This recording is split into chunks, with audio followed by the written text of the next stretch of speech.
Hey everybody, I'm sitting here all morning. I've been working on some content to talk about the astrology of 2024, and I've got some, hey Courtney, Clover, hey Kat, Ben. I've got some posts coming up on the astrology of 2024, and this is not a shirt, this is a robe, but thank you. And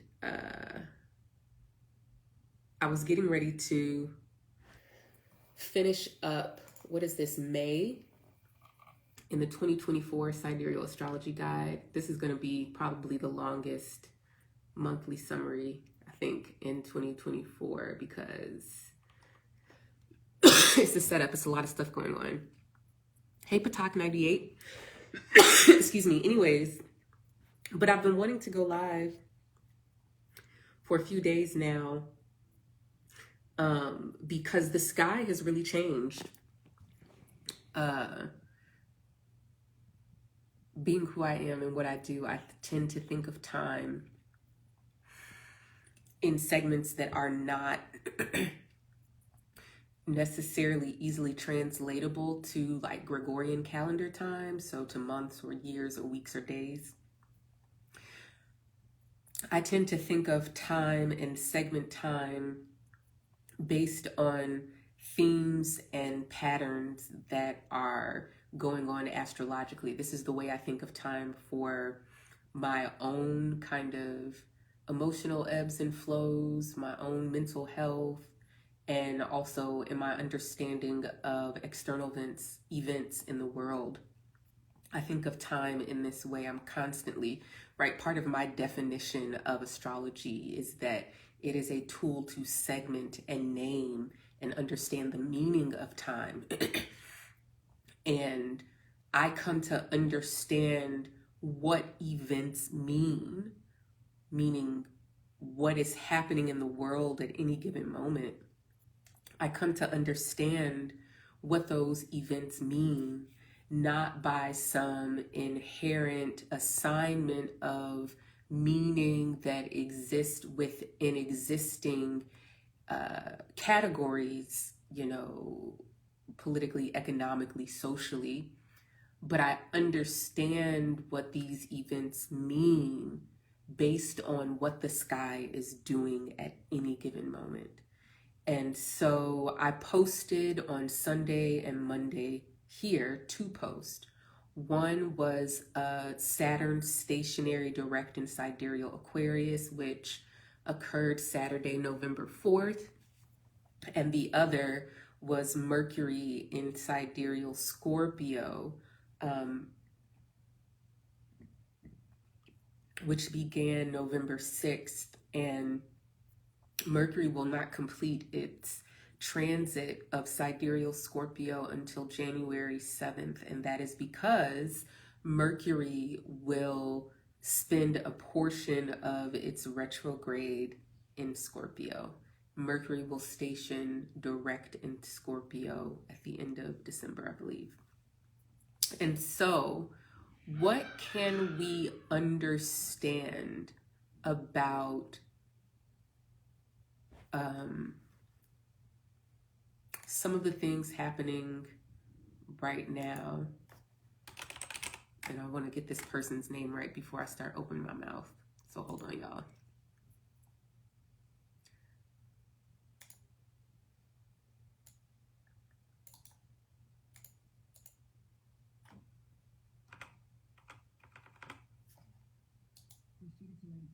Tlaib. Okay. What can we understand about the House of Representatives censure of Rashida Tlaib today? I was just watching Rebecca or Raw Wilcox's broadcast explaining how she understood the act of censure what she understands it to mean and what it meant in this moment right now for Rashida Tlaib. I believe I'm saying that right. Please forgive me if I'm not. So I'm here to give my astrological take and kind of fold that into a larger theme of a shift that's occurring right now, that takes us out of the astrology that covered all of spring and all of summer and even some of fall. We kind of had a really big chunk of time. And you can kind of look in your own life and see this week, the vibe shifted, the wind shifted to blow in a new direction, the conversation shifted, our relations, our perceptions, our understandings, our actions, everything kind of shifted this week. The censure of Rashida Tlaib is occurring as Mercury in Sidereal Scorpio is approaching a square with a newly stationed direct Saturn in Sidereal Aquarius. And they will actually perfect their square on Friday, November 10th, which at about 6 degrees. So Mercury at 6 degrees Sidereal Scorpio and Saturn at 6 degrees Sidereal Aquarius. Whenever we're talking about fixed signs, which are Sidereal Aquarius, Scorpio, Taurus, and Leo, we're talking about identity. We are talking about the markers of identity. We are talking about how we come into an awareness of the self that we are. We are talking about what are the components of self, which component of self do we lean into? And self is to be understood as a product of one's environment. It is a set of characteristics or traits that survives the environment.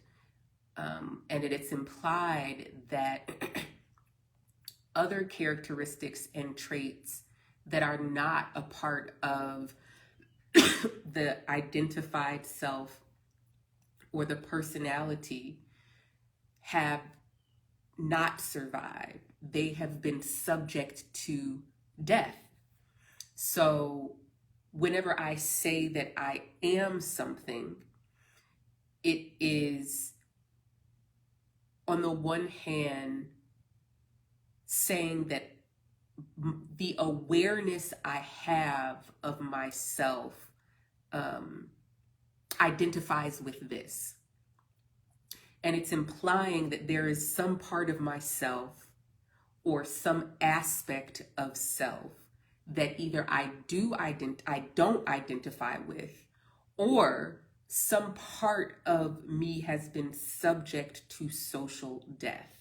So we understand identity as that which survives the relational environment that you grow up in. We understand the self and the personality to be what is required to get your needs met in a specific environment. And in terms of Divination for Liberation, Sidereal Astrology, the sidereal birth chart in my system is actually articulating both the self that has survived and the self that has been subject to social death, right? So again, particularly with fixed signs, Leo, Scorpio, Aquarius, and Taurus, this is like a matrix of identity, and each of these 4 signs is offering a piece of data or input that allows us to understand the self. And so right now, Mercury has crossed over into Scorpio. It's the first planet to occupy Scorpio in this go-round of Scorpio transits, which this time will include the Sun, Mercury, Mars, and at a later date in 2024, Venus. Venus will be the last one to move through Scorpio. And so Scorpio as an input, as a piece of data about our identity, Scorpio being a water sign, the input that Scorpio offers is our body and bodily functions. It is feeling. It is what is my body and my bodily functions communicating to me about who I am.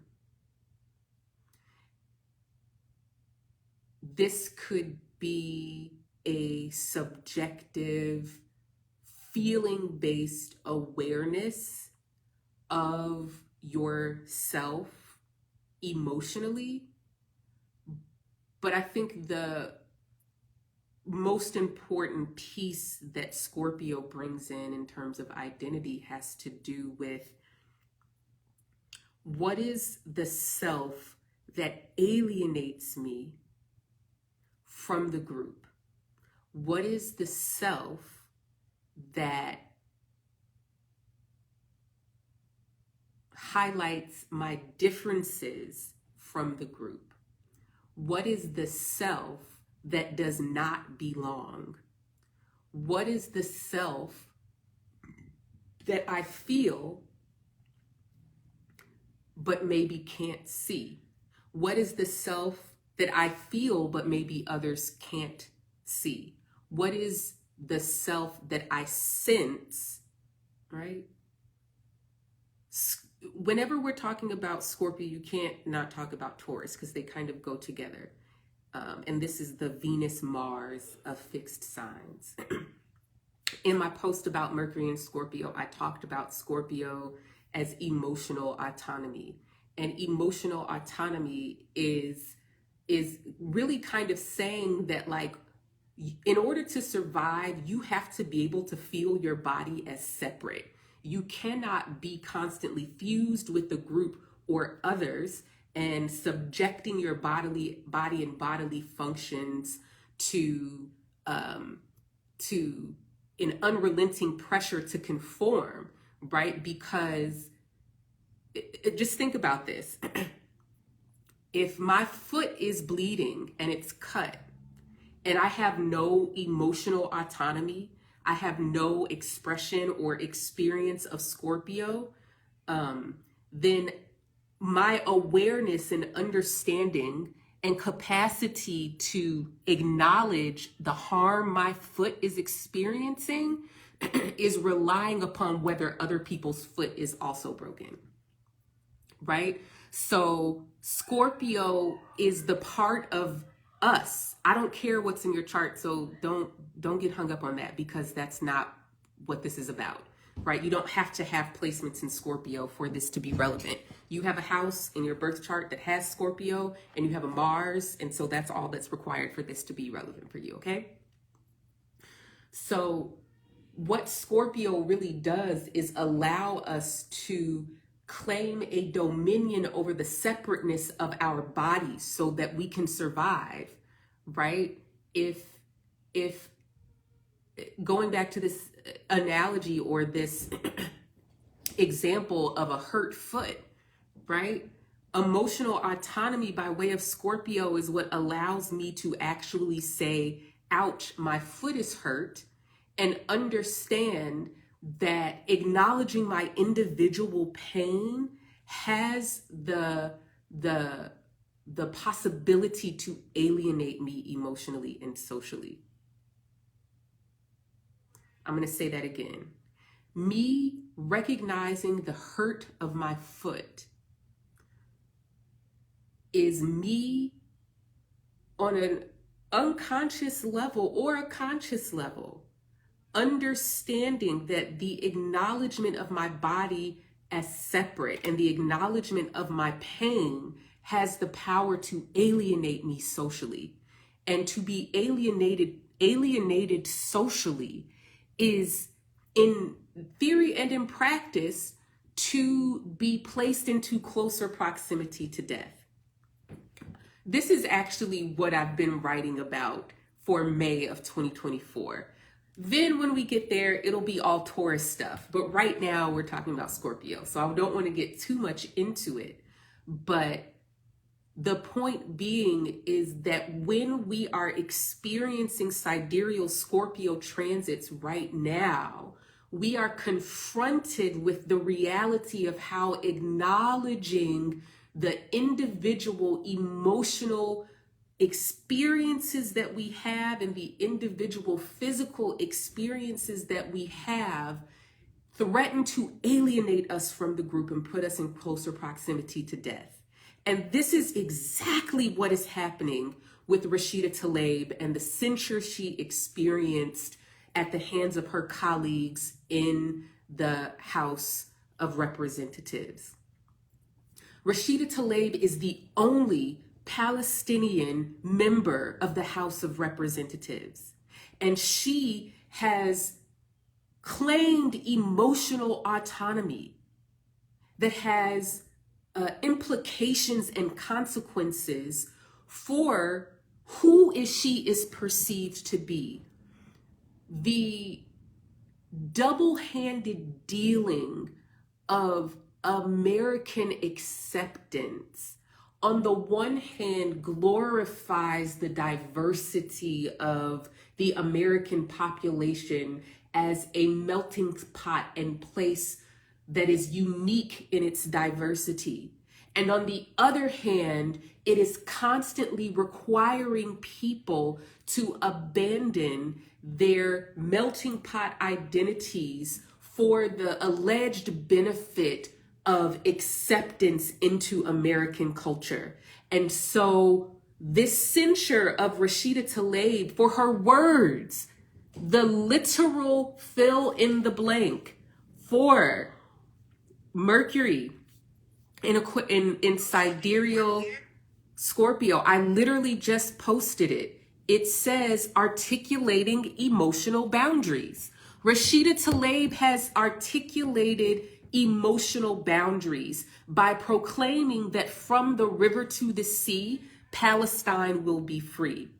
They have put her in a double bind and said, choose proximity to whiteness over your Palestinian heritage, ethnicity, and culture. It is saying, if you want to remain in proximity to the group in a way that, in air quotes, could offer protection and safety, you are required to distance yourself from the fact that you are Palestinian. You are to abandon your family. You are to abandon your heritage in order to come under the umbrella of whiteness and white power. Do you understand what I'm saying here? Articulating emotional boundaries is, yes, I have a right to feel how I feel when I feel what I feel. Rashida Tlaib has the right to feel fear, anger, rage, and concern, and national pride as she bears witness to the genocide of her family and her people. She has a right to those feelings. And yet, when she stands in the power of her emotional autonomy, which is not just connected to her individual identity, but it is connected to her national identity and the ways that she holds contradictions of identities, right? She's being punished. And so when I talk about the wounds and coping strategies and gifts of Scorpio, this is exactly what I'm talking about. The wound of Scorpio is alienation. You are too different. You don't belong. You are not one of us. We don't talk like that. We don't act like that. We don't feel like that. And the fact that you are talking like that, or acting like that, or feeling like that, or being that means that you are a threat. Scorpio being perceived as a threat is Scorpio's differences challenging the status quo. And now, see, I got to look up her chart. I have to look it up. I have to look it up. Give me a second. I don't know if she has Scorpio, but I wouldn't be surprised if she had Scorpio. Let's see, 7, 24, 76. So maybe she's Scorpio rising. She actually has Jupiter in Taurus and Mars in Leo. I wish I had a birth time for her because I really don't know. I really don't know. But the wound, meaning the catalyst for good or ill or neutrally, that grants us the opportunity to have or access to emotional autonomy. That's what a wound is. And so the wound of sidereal Scorpio is alienation. It's like a form of temptation. It's who's the real threat here, right? I posted on Twitter, and this post is kind of making the rounds now. And I said, one thing about sidereal water signs, Cancer, Scorpio, Pisces, is the thing they need most is to be felt, for somebody to be with them in their emotional reality. Who is with Rashida Tlaib in her emotional reality right now? Who is willing, right? I said about Scorpio, sidereal Scorpio needs you to accept what they feel, even if those feelings make you feel threatened or implicated in some way. She's got to be Scorpio rising. She's got to be. It's too on the nose. I wish I had a birth time to confirm that. But sidereal Scorpio needs you to accept what they feel, even if those feelings make you feel threatened or implicated in some way.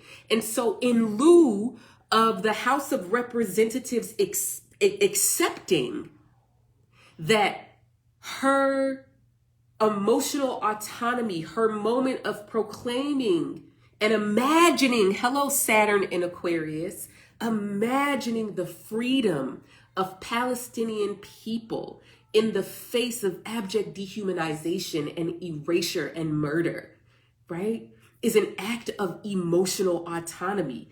I know that everybody has decided that Israel has a right to defend itself no matter the cost of lives of my family and my people, says Rashida Tlaib. I understand that the emotional consensus of America and the American policy and the Biden administration is that Hamas, and by extension, the Palestinian people's existence, is the real threat. This is what we're always talking about when we're talking about sidereal Scorpio. Who is the real threat? And when we're talking about from the perception of the status quo, the dominant culture, the threat is always going to be the person who does not conform.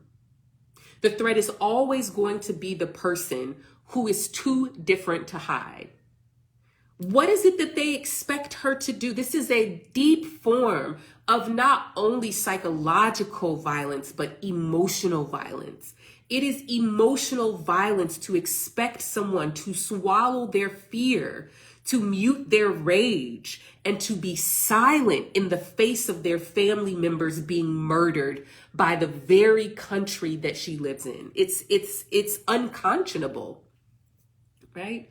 So the coping strategy of sidereal Scorpio is isolation. So if the wound, if the thing that is done to Scorpio when they exist, okay, Scorpio is just existing. They didn't do nothing. They're just existing. They have a body. Their body exists. When Scorpio exists, they are perceived as a threat, right? And the perception of Scorpio being a threat to the status quo, to the dominant culture, and to the emotional consensus that has been kind of implicitly and explicitly expressed, right? So the emotional consensus is really about who we should be afraid of. Who is the victim and who is the villain, right? Emotional consensuses are group behaviors around threat perception. who is the real danger here? And it is incredibly gaslighting to somehow say that Rashida Tlaib is the real threat here. But if you are the status quo, anyone who speaks truth to power, anyone who deviates from the, agreed upon emotional consensus, which in this case is manufactured, right, is the threat. And so the coping strategy is isolation. And isolation in this way is also a willingness to stand alone. It is the willingness to be the only person who feels what you feel. It is the willingness, it is the state of being alone in your feelings. So remember, I'm saying the thing that Sidereal Scorpio needs is for you to accept what they feel, even when it makes you feel threatened or implicated in some way. And this is really a test of your humanity. The test of your humanity is your willingness to acknowledge the feelings of someone else, even when those feelings are saying, hey, you did this, you're the cause. But then we get in a battle of flexibility of identity.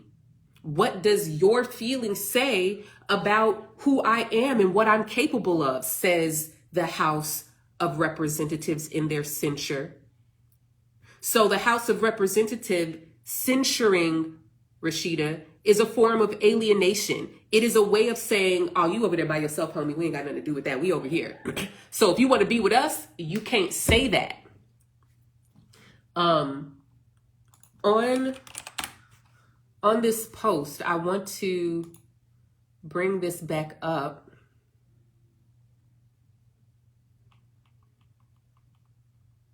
Let's go back. So this is what I wrote. My God. So in the November post for the month that's pinned to my profile right now, I say, Scorpio now deals with another side of Mars, emotional autonomy. Emotional autonomy is the right to feel your body and its functions in absence of shame and rebuke. A censure is a rebuke. Hold on to that. It's the capacity to hold on to yourself emotionally in the face of pressure to conform. A censure is a form of rebuke. To censure Rashida Tlaib is to rebuke her behavior, her words, and her actions, and ultimately the fact that she is Palestinian. You cannot disconnect those two things. And that, by the way, is a quote from the November monthly summary in the 2023 Sidereal Astrology Guide. I go on to say, this is again in the caption of the first post pinned on my profile for the month of November. So I go on to say, we are explicitly told, and it's too often implied, your body is a liar. Don't trust what it says. That is the voice of death in the form of whiteness, capitalism, and patriarchy, talking you out of saving your own life.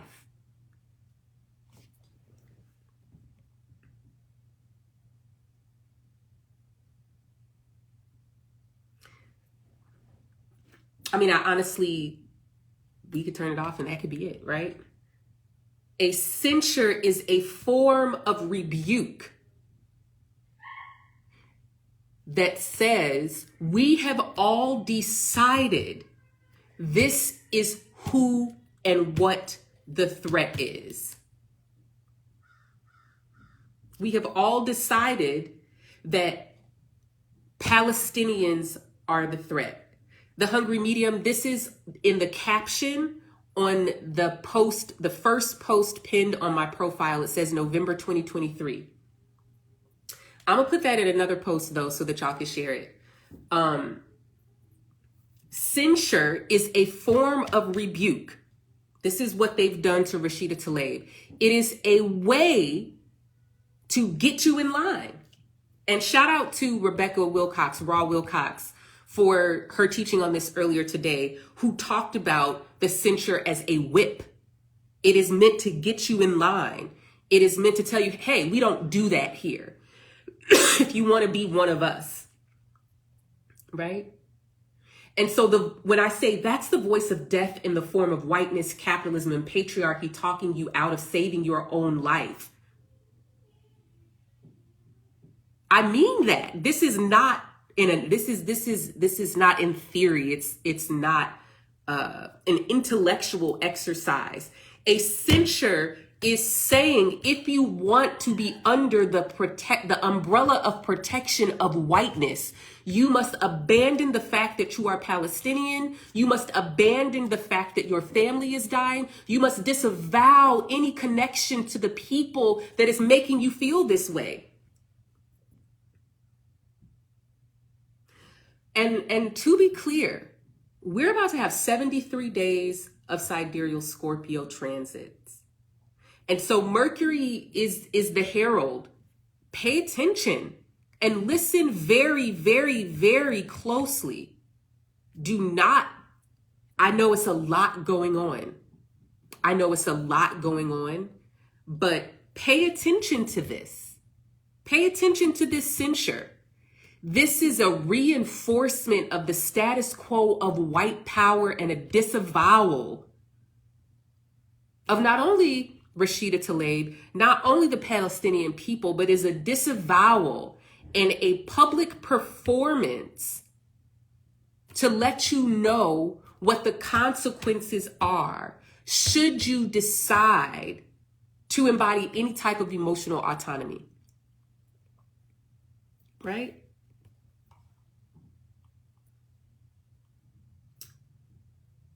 The question that I offered here, what does it mean to feel fear without shame, to embody anger without rebuke, to hold on to yourself, your feelings, and who you are when you are alienated for doing so?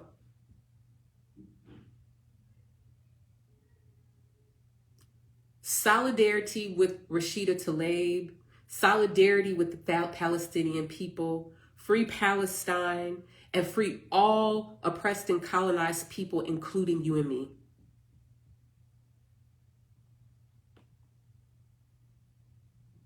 This month challenges us to see our bodies and bodily functions as lighthouses of safety.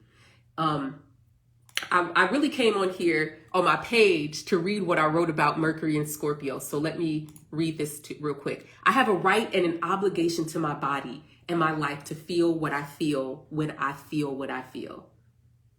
Hold on to this affirmation. What circumstances during this time demand that you prioritize your physical safety, self-protection, and emotional autonomy over listening to others or being heard and understood? When the status quo of power, institutionalized as whiteness, as capitalism, and patriarchy, hears the words, "From the river to the sea, fat Palestine will be free." What they are hearing is not what is intended by the people who say that. This is where the eclipses come in, and we are already in this period of eclipses in Sidereal, Virgo, and Pisces. Right? What is heard, what is understood, what is said, what is meant. When Rashida Tlaib says "from the river to the sea," whiteness perceives that as a threat because whiteness only exists on stolen land, only exists as a precursor to establishing hierarchies of dominance that put them at the top, that give them divine right to land. And so when someone says "from the river to the sea," how whiteness hears that is, I cease to exist when Palestine is free because my existence as whiteness is predicated on the colonization of land and people. Whiteness does not exist without colonization. Now, I know y'all want to argue theory and history, and that's fine. You can argue, I don't care. But the function of whiteness is meant to create a container to keep other people out of. I call whiteness an eraser. Whiteness is a statement about who or what something or someone is not. Whiteness means I am not Black. Whiteness means I am not indigenous. Whiteness means I am not Arab. Whiteness means that I am not African, right? Whiteness is an eraser. Whiteness is the absence of Blackness, Arabness, Palestinianness, indigenousness, right? And so when whiteness hears from the river to the sea, it interprets that as annihilation, because what is whiteness without colonization? What is whiteness without, what is the point of it? Why would it exist?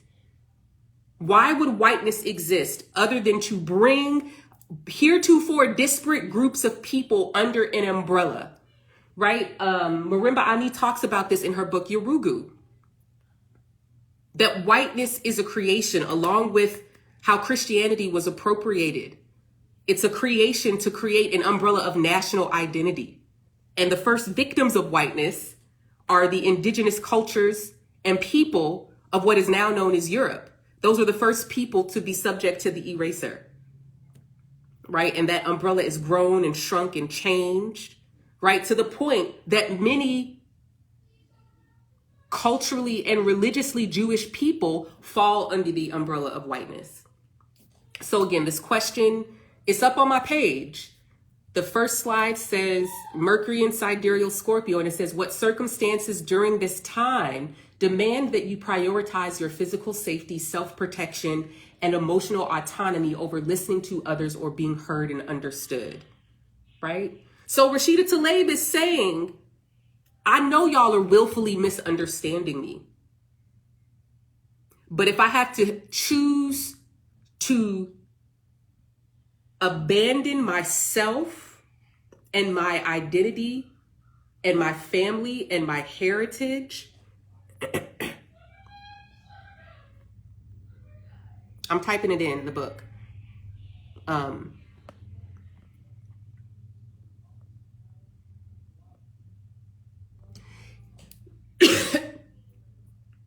Right? There's a way that people who have Mercury in Scorpio and when we are under times of transits of Mercury through Scorpio, which again, the transit of Mercury in Scorpio is from November 6th until January 7th, because Mercury will station direct in Scorpio towards the end of the year. Self-protection requires that we often abandon the need to be heard and understood or to listen and hear other people. To protect my life and my body. I can't mince semantics over you. You take that how you want it. I just don't want to die. I want to be alive. I want to live. Okay, and then the other thing here says, whose feelings are being centered in your relationships, country, state, and community, right? When I talk about emotional consensus,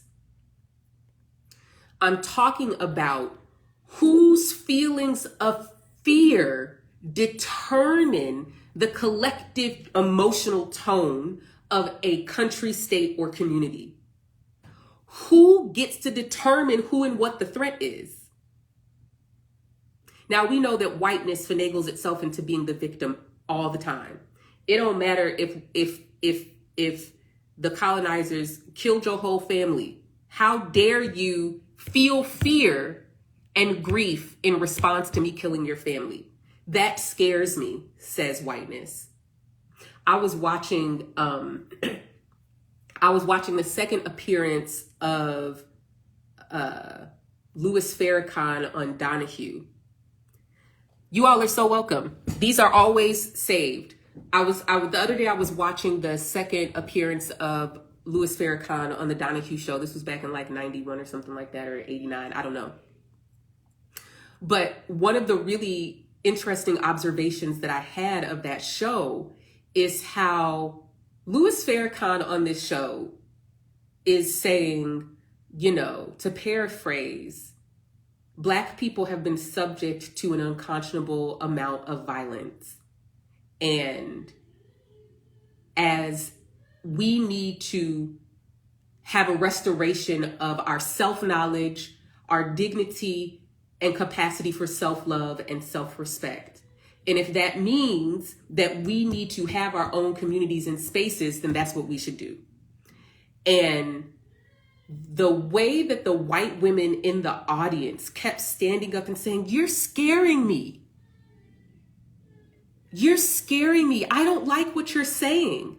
And it's just like, when whiteness is the aggressor, when white colonizers are the aggressor, any response that the victims of their aggression has is perceived to be a threat. Whose feelings are being centered here? In other words, who gets to determine who is the threat? Who gets to determine who and what is dangerous? Why are they so threatened by someone saying from the river to the sea?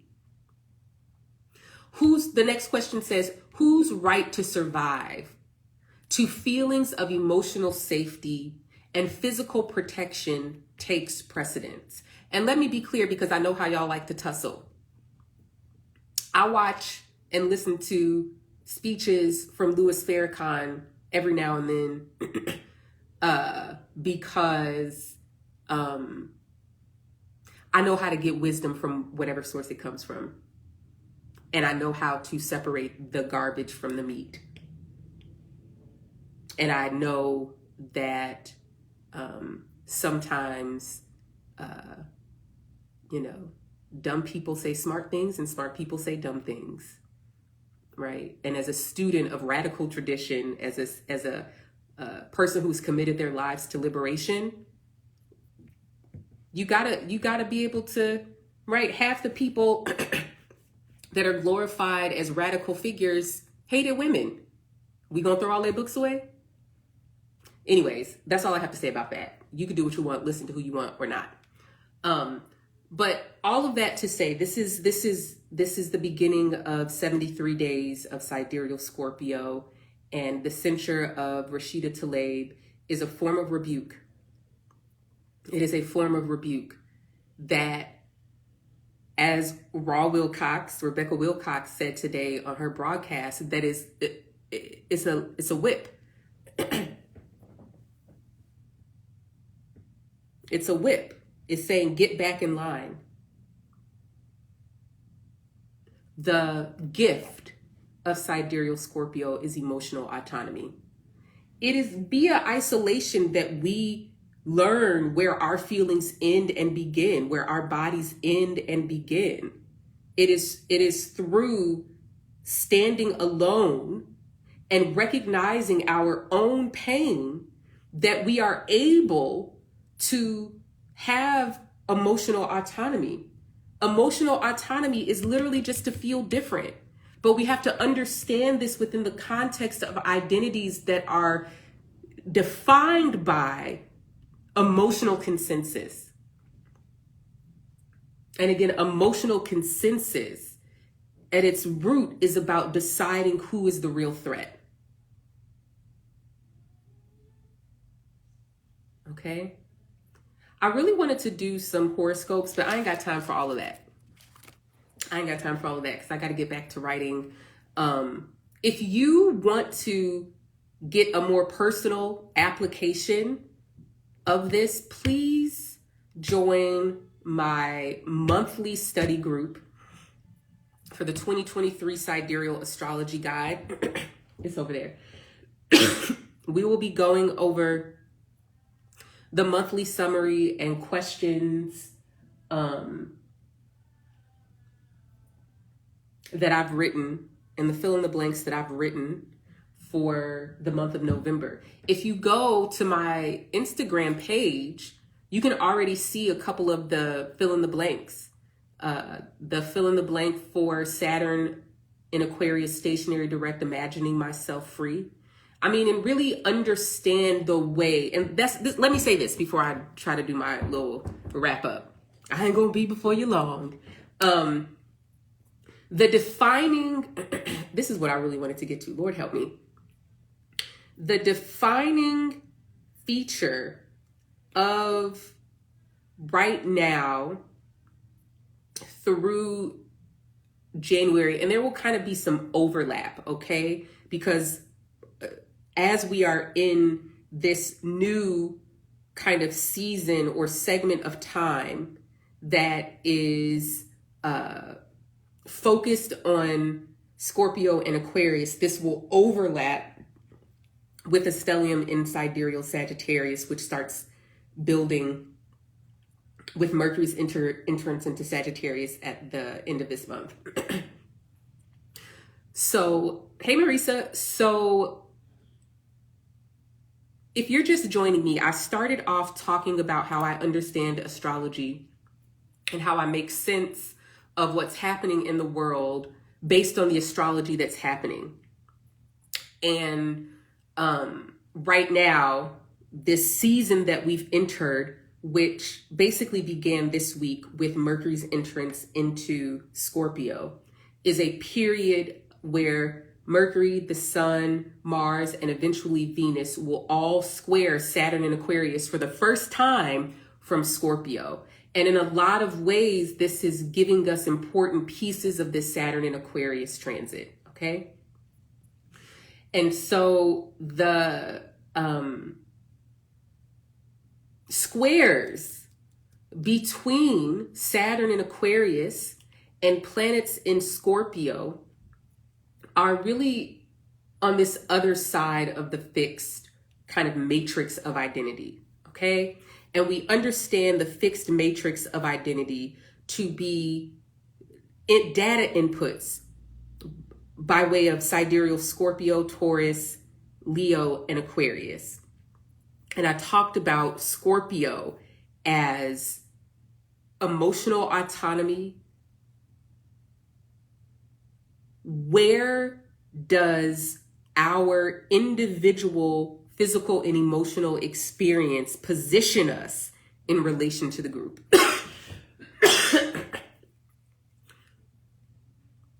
If we are inside the emotional consensus, we belong, there is social acceptance, and we fit in. We are under the umbrella of protection of the identities that comprise the status quo. When we are outside of the emotional consensus, we are alienated, we are isolated, and we are experiencing shame and rebuke. And the in real time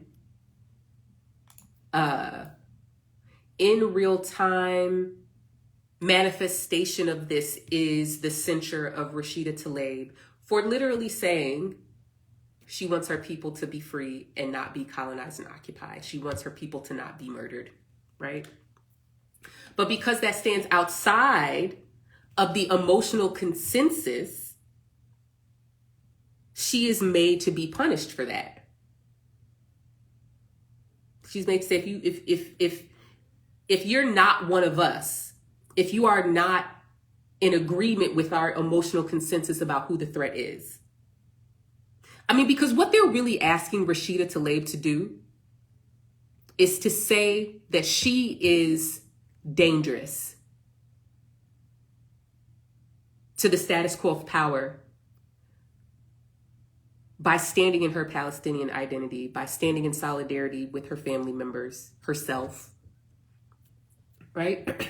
But this is the other really important thing about Sidereal Scorpio in this moment, particularly within the context of Saturn in Aquarius. Emotional consensuses change. But the only way that the emotional consensus can change is that someone has to be alienated from it. I'm going to say that again. Emotional consensuses change all the time.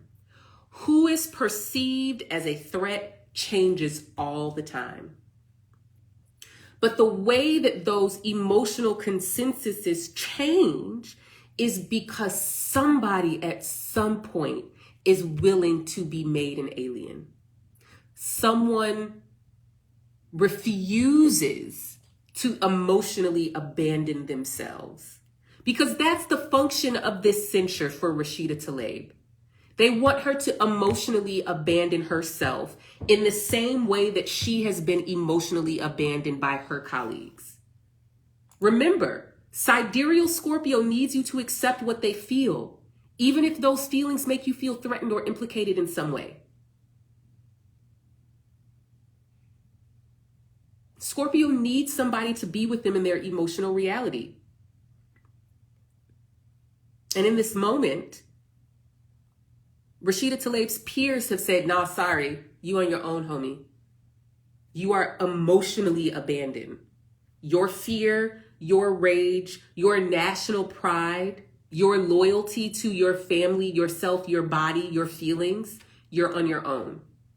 But understand, to be on your own and alienated and abandoned in that way, that is the only way emotional consensuses are going to change. Emotional consensuses don't change because we all get together and have a very peaceful, intellectual debate about who qualifies as human. That's not the way it works. We are feelings. We are feelings creatures first. We are not words first. When you're born, you can't talk. We are feelings first creatures. And, oh man, y'all, the stuff I'm writing in this guide. Okay, I just have to. I got to read this little paragraph from the monthly summary for May of 2024 from the guide. I just wrote this a couple of days ago, and it's up on the screen. I can't help myself. And I wrote, it says, like herd animals who follow each other off the cliff as they march forward, senses other than sight and reasoning other than than what is informed by one's present material conditions is what drives human behaviors. Done detail. You asking me what color it is? I can't define a color. You're just gonna have to see it. Trust me. I got some posts coming up, and the color's gonna be there. Don't worry. Okay, it's coming. It's coming. It's coming. But y'all could take a guess, and then I won't tell you if you're right. Let me read that again, and let me fix this error. Okay, like herd animals who follow each other off the cliff as they march forward, senses other than sight and reasoning other than what is informed by one's present material conditions is what drives human behavior. The underlying motivation for almost all human behavior is belonging, because belonging equals survival and the safety of the group and safety in numbers. So to deviate from the emotional consensus, to stand alone, is to get out of the herd. It is to subject yourself to the threat of death. To be outside of the herd is to put yourself in closer proximity to death. And if the herd has decided that Israel can do whatever it wants because it has a right to defend itself, and that Israel is not the aggressor, and that Israel is not the threat, and that the real threat is Palestine, you are leaving the herd. If Rashida Tlaib is a Palestinian person, does not abandon herself. But as I keep saying, the only way the emotional consensus can change, the only way that we can make a change in who is perceived as a threat and who is allowed under the umbrella of protection is somebody's got to be feeling different. Somebody has to deviate from the emotional consensus. Somebody has to say, nah, ouch, that hurt. I don't like that. Don't talk to me that way. Don't do that to my people. Don't look at me like that. Nope, I don't like it. But if in order for you to say that, you need to look around and see if anybody is standing with you and feeling your pain with you. and you look around and nobody is standing with you, nobody is feeling your pain with you, how loyal can you be to your pain? How loyal can you be to your feelings? How loyal can you be to your own body when being loyal to your own feelings and your own body is putting you in closer proximity to death? But I think the circumstances under which a person is willing to stand alone is because there are equal chances of death under the umbrella of protection. It is also death to be Palestinian in a white institution that glorifies whiteness, right? Dominance and violence. It is also death to be Palestinian and stand with the House of Representatives. It is also death. So that square between Saturn and Aquarius and Mercury in Scorpio, and soon also Sun in Scorpio and Saturn in Aquarius, and Mars in Scorpio and Saturn in Aquarius, and Venus in Scorpio and Saturn in Aquarius, all happening over the next 3 months, or 3 months, right? It's to be caught in this conflict here.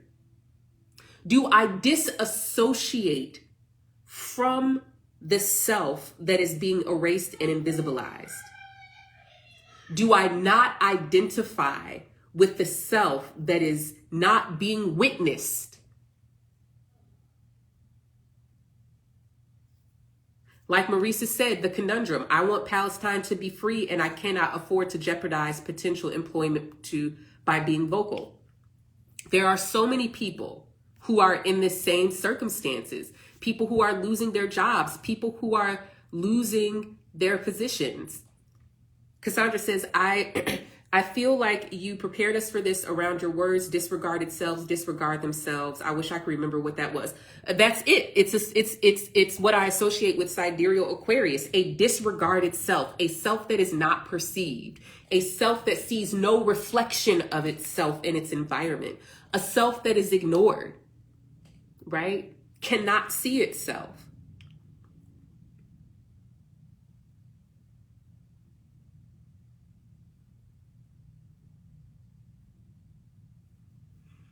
Right?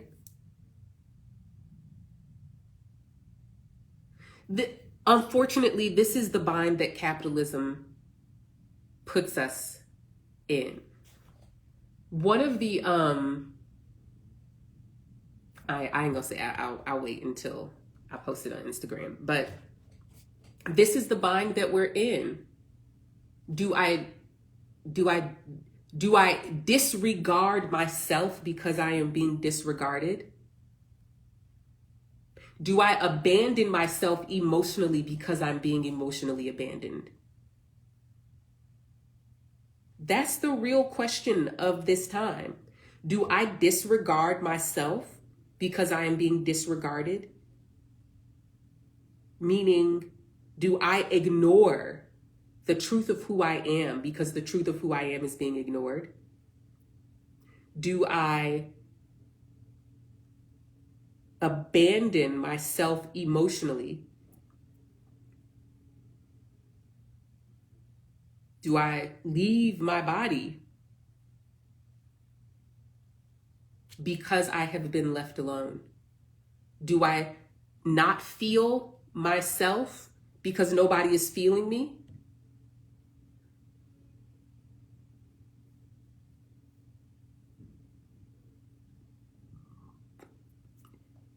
Thank you, Cassandra. This is exactly what I mean when I say revolution begins in the body. We are a feelings first species. We are a feelings first species. Change comes. Look how infectious pain and grief is. The pain and the grief and the suffering of Palestinians is the thing that, and the visibility of it, our capacity to witness it, is what is instigating this change, where more people than ever are present to the plight of Palestinians and their suffering. More people than ever understand what is happening. And even if they don't understand, they feel the Palestinian people. The Palestinian people are, and their suffering and their plight is being felt in a way that has never been felt before. So many people are feeling them. And so when I say revolution begins in the body, I'm saying that your willingness to be authentic to your emotional truth is the thing that changes the emotional consensus, is the thing that shifts the table around who is perceived as a threat, around who is dangerous. Sometimes those feelings are good feelings. Sometimes it's to say, oh, I like that. That feels good. I feel safe around this person. I enjoy being with this person.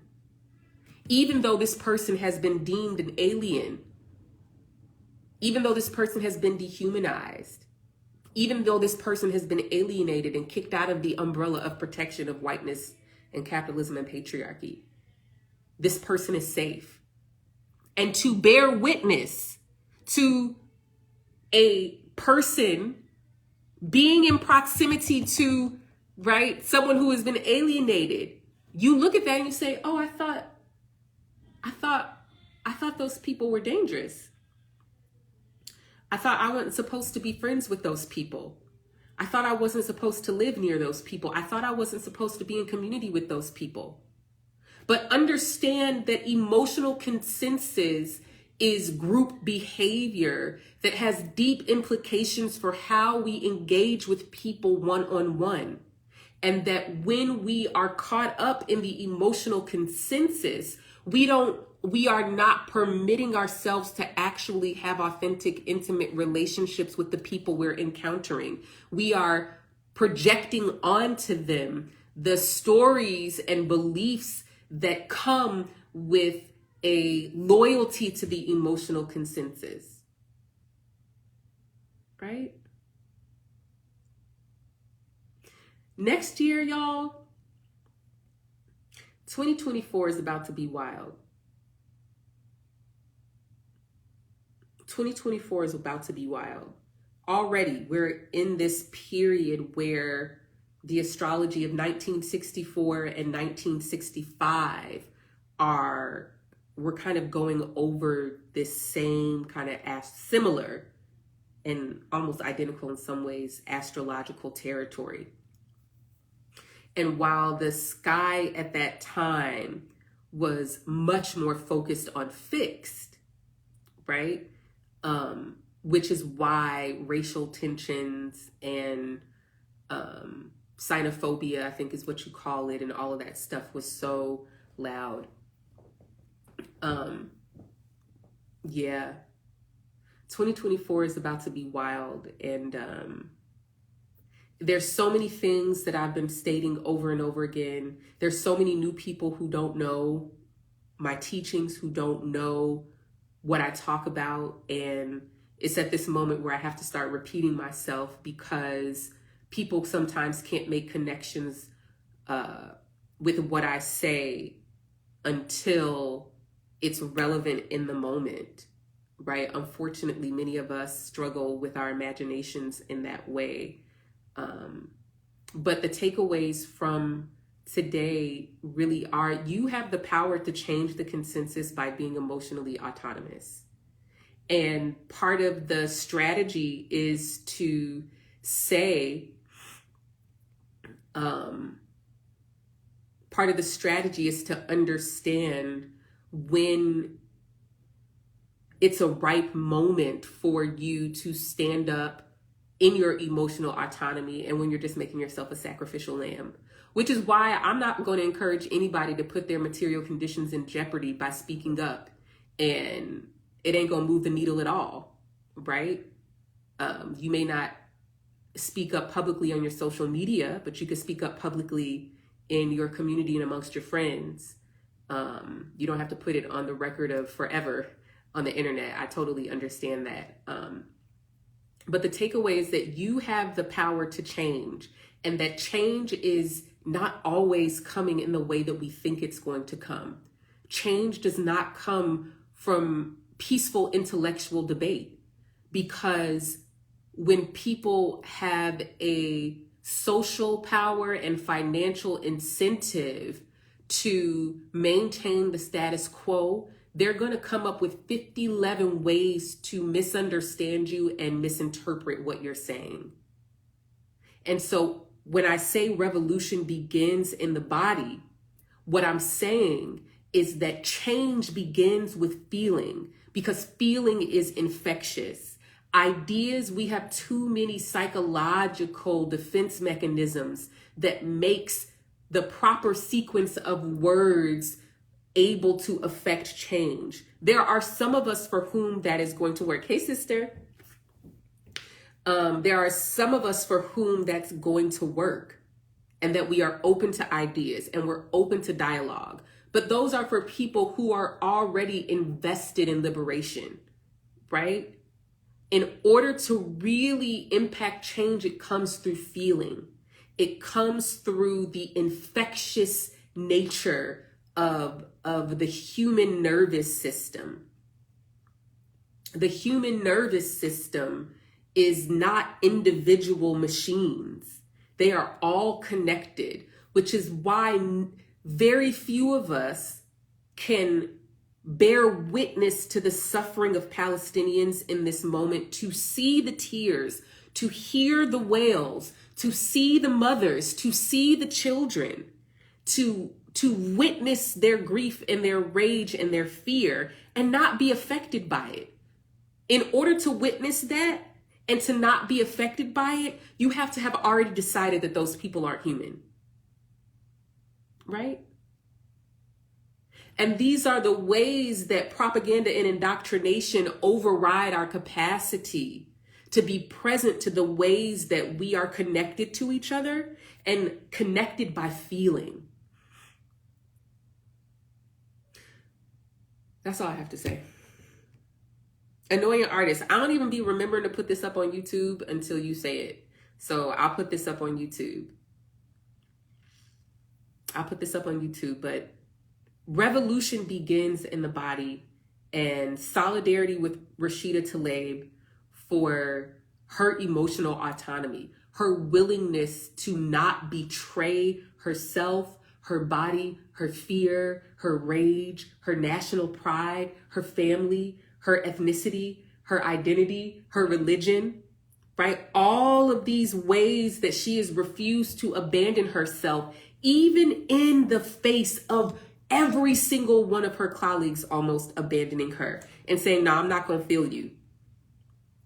I'm not going to feel you. I hear what you're saying, but I feel threatened by that. Right? Revolution begins in the body. Revolution begins with feeling. Revolutions don't start with words. We give words to what we feel to communicate to other people who may not be able to stand and feel with us. We use words as symbols to help other people conceptualize what we feel. But the best change, the most effective change, comes through feeling. It comes through feeling. So 2 things. Tonight at 6 p.m. on Zoom, we'll be going over, let me go get it.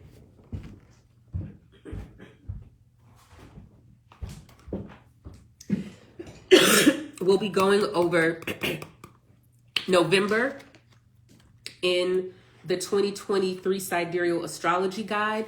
Check out my recent post on the pinned post for November, which is the first pinned post on my profile. Read the caption. I'm going to share the caption of that post in a separate post because it's too good to not be shared. And read the post on Mercury and Scorpio. This is still in my online shop. You can download it. 2024 is in the works. It's coming soon. You will be able to pre-order your printed and bound copy of the 2024 Sidereal Astrology Guide, tentatively December 5th. The guide, the printed version of this guide is $47. And so save your money, stack your coin. You will have about a week or two to reserve your copy. I order as many copies as people pay for, and then a very few extra.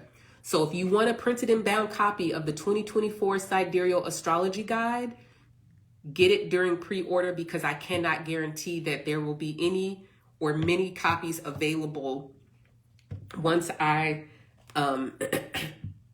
once I close pre-orders. Okay.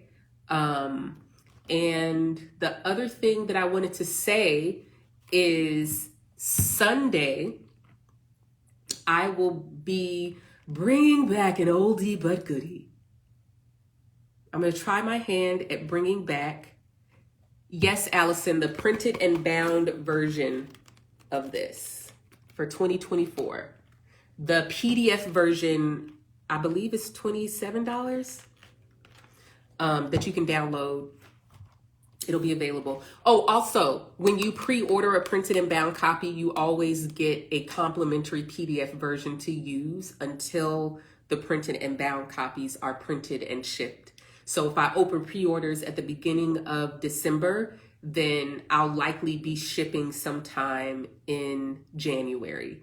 And I think last year, most people had their guides by late January.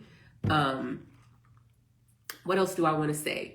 Yes, so as I was saying, Sunday, so I had a little poll in my stories about what offerings people wanted to see, and a lot of people missed my lives. And if you're new here, you probably don't know. I used to do a lot of different lives. I used to do one called Altar Call, which was a combination of like talking about astrology of the moment,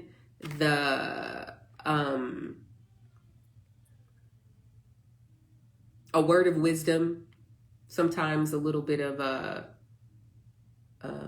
singing, and lots of readings for people who were in attendance, donation-based readings. So there have been some requests to bring that back. And there have also been requests around, I used to do readings for every new and full moon. So I would go live twice a month, sometimes 3 if there's a couple new moons in a month. But I would do I would go live and talk about the astrology of the new and full moon, give a word for it, and pull some tarot cards. So yeah, that's what's gonna happen on Sunday. We got a new moon in Libra, I think on Monday. So we'll do the live on Sunday afternoon, I guess. Pamela asks, y'all ever go back through the past year's guides alongside your calendars, journals to understand how transits show up? All the time. Listen, I got them all. Here's 2022.